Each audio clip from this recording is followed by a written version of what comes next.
Katherine, this one's for you. Help us close the Lewis deal, and my brother might actually notice you exist. I can't drink anymore. It's only been 3 glasses. Do you just not care about Julian's business? For Julian, the man I'd loved for 3 years. I downed the 4th glass too. Then the world started tilting. The more I drank, the more I felt something was wrong. This wine contains aphrodisiacs.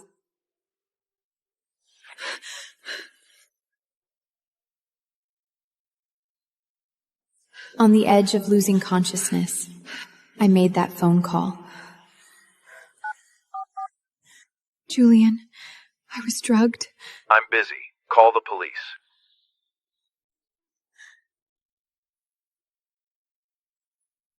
I woke up in a strange bed. A man was on top of me, like a shell with its soul ripped out. The next morning, the room was empty. A business card slipped from the sheets. The Nash Group logo. I stood there for a long time, until one thing finally made sense. I came home. Julian stood on the stairs in a fresh bathrobe, clean, noble, distant. I looked at him, 3 years. Every day I told myself, just wait a little longer. He would turn around and see me eventually. But after last night, I had nothing left to wait for. Julian, let's get a divorce. Is this about last night? Because I didn't come running when you called? He didn't even bother to show a flicker of guilt. The Lewis deal went through. You played quite a part. You'll get your bonus. Julian, you know what happened to me last night. Soon everyone will. Can you really tolerate a tainted wife at your side? When you forced me into this marriage 3 years ago with your bone marrow donation, did you really believe you were so pure? When my heart broke completely, I felt no pain, only a cold, searing clarity. Sign the divorce papers. I'll disappear immediately.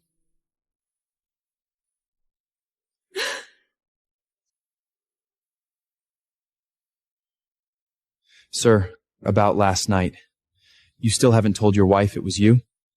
I only went to keep her from creating a public scandal. She sent the divorce papers? Yes, sir.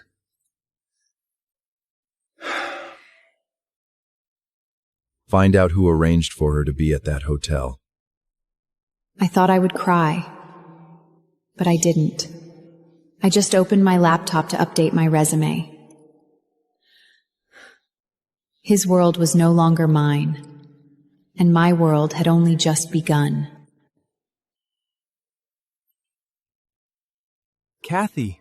Austin, my brother, 24, his mind forever 5, the only person in this family who ever made me feel warmth.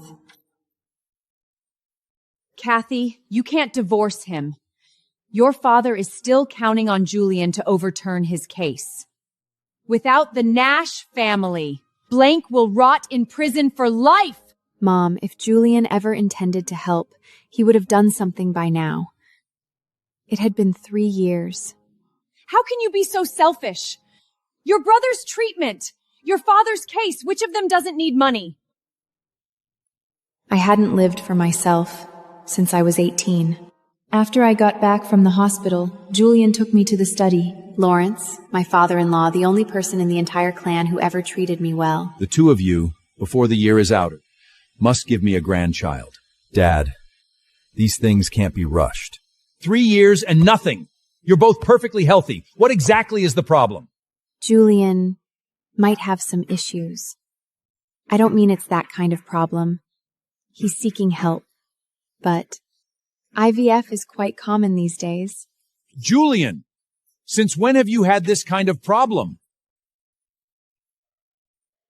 Lawrence's blood pressure spiked, and the housekeeper helped him out. Just the 2 of us in the study. So you've learned to talk back. Trying to use the baby card to manipulate my father? You've miscalculated. And what about you? Whether I get pregnant or not, isn't that entirely up to you? He stared at me. His gaze was ice. Andrea Rivera, the housekeeper sent by Lawrence. For a week, her job had been to monitor every interaction between Julian and me. Sir, madam, did you sleep well last night?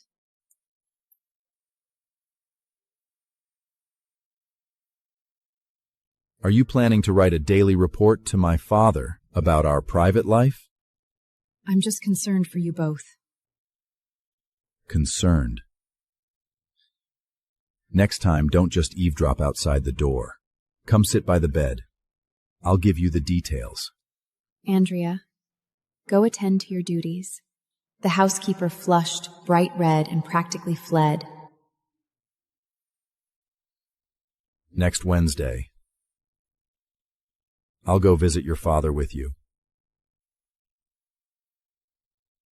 Are you serious? Between husband and wife, aren't these things expected?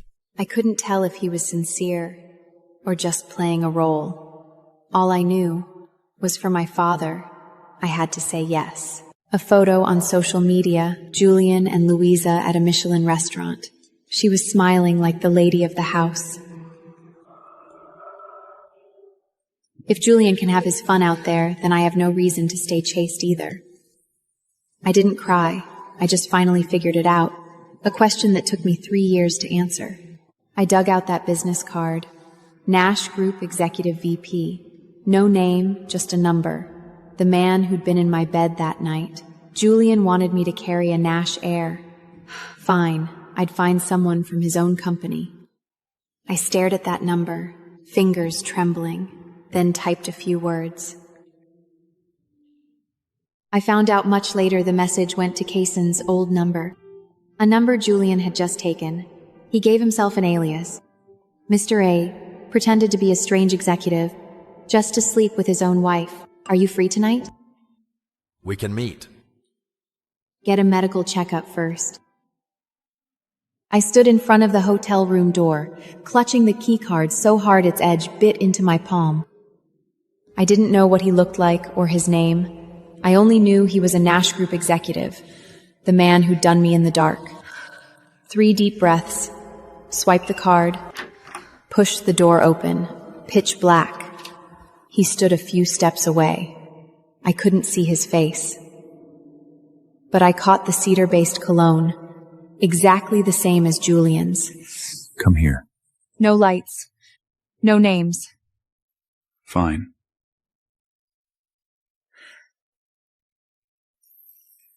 His hand landed on the small of my back. Through the dress, his palm burned like a band. He didn't kiss my mouth. He dipped his head first, nose grazing my earlobe. Breathe. Back from the hotel, I stood in the foyer for a long time, still wearing yesterday's dress.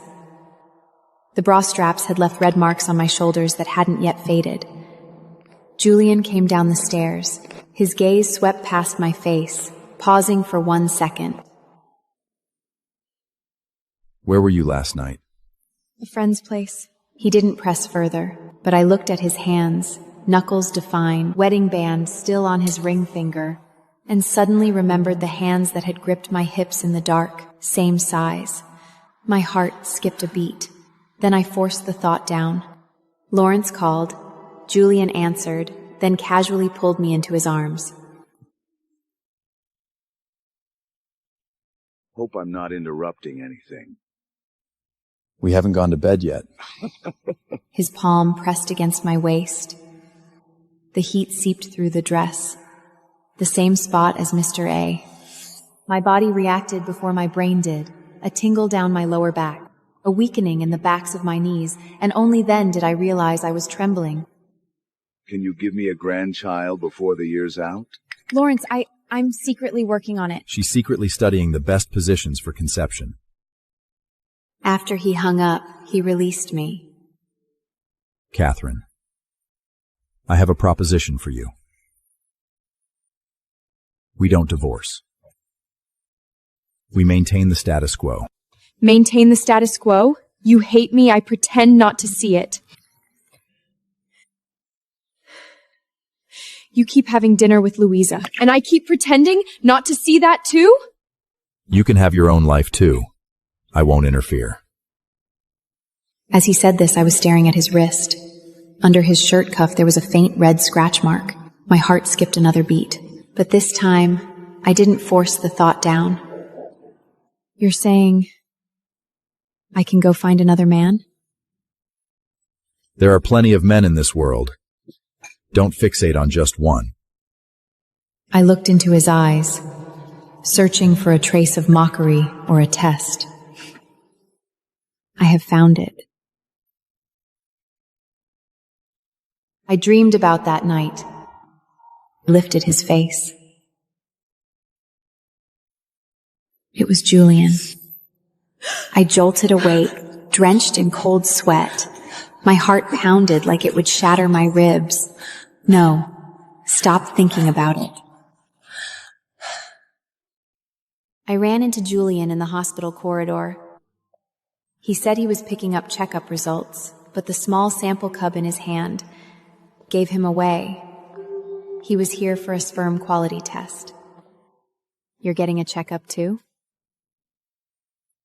Didn't want you telling my father I'm impotent again. Whether you can perform or not. It's not like I get to use it.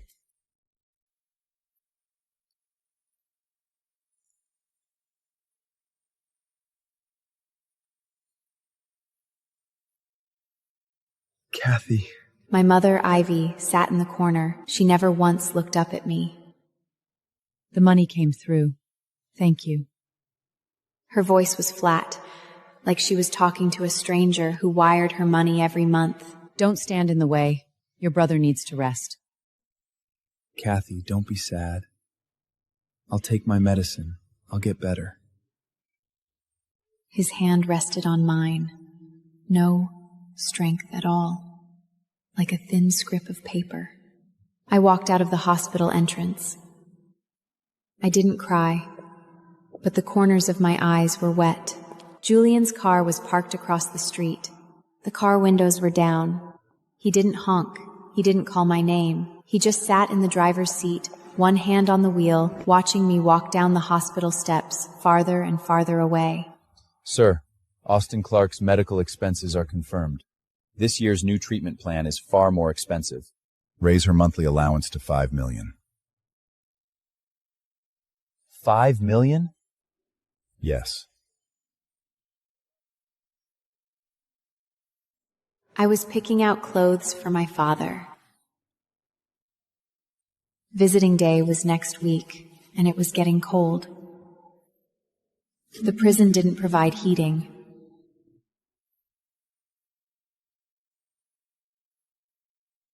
Julian, look who that is.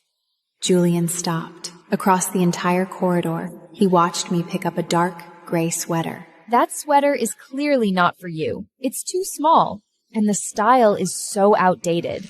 It must be for some old man. Can you shut up?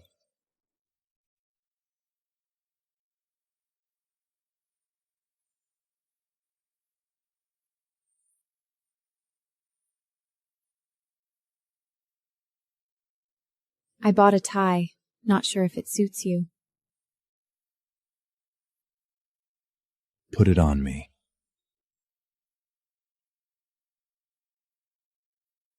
I don't know how.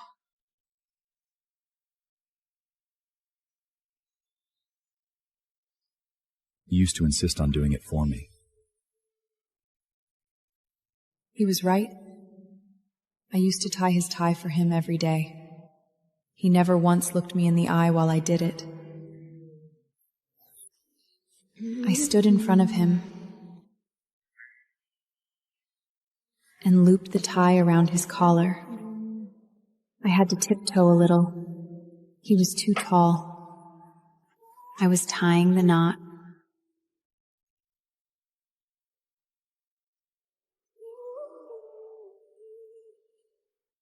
He suddenly dipped his head.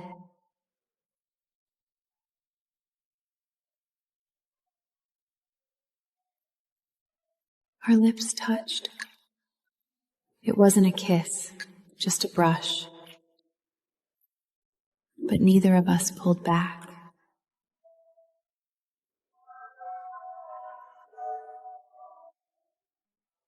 I didn't push him away.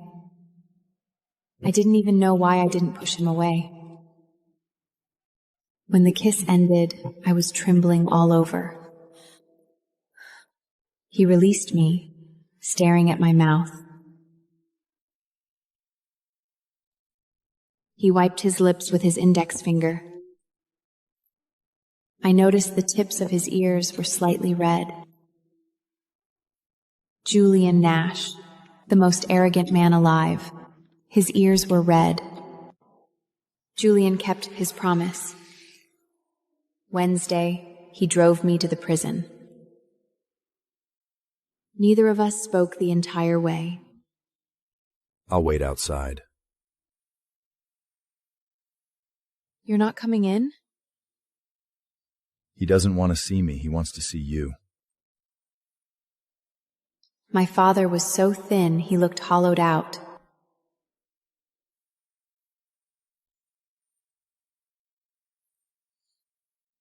Dad. He opened his mouth. Only broken, garbled syllables came out. Then I saw it. Inside his mouth, an empty space. They had cut out his tongue. Who did this? Who? He shook his head, desperately. Mrs. Nash. Mr. Nash arranged this weeks ago. I've spoken to the people inside. They'll provide protection for Mr. Clarkley. Weeks ago.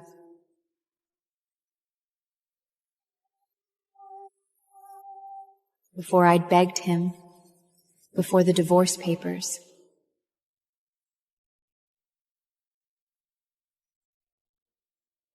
I walked out of the prison gates. Julian was leaning against the car, his cigarette between his fingers. You arranged it weeks ago. Yes.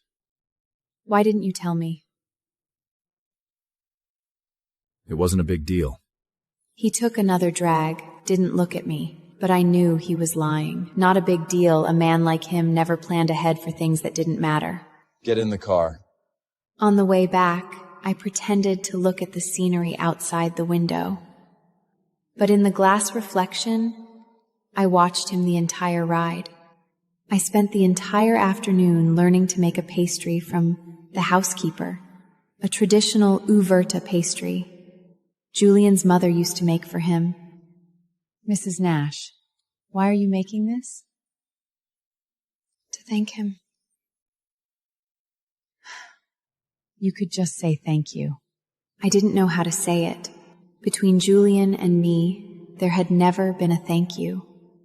Only silence, cold looks, and his condescending charity. I went to deliver the pastries. The receptionist stopped me. No appointment, no meeting with Mr. Nash. I'm just here to drop something off. Every woman who drops things off here says the same thing. Leave it there. But he never touches any of it. It always ends up in the trash. Julian happened to step out of the elevator. Katherine followed behind him. Why didn't you wait for me upstairs? I was stopped. Apparently, I can't see you without an appointment. Julian glanced at the receptionist. Very brief. Katherine, handle this. The receptionist's face turned deathly pale in an instant. I handed over the pastries.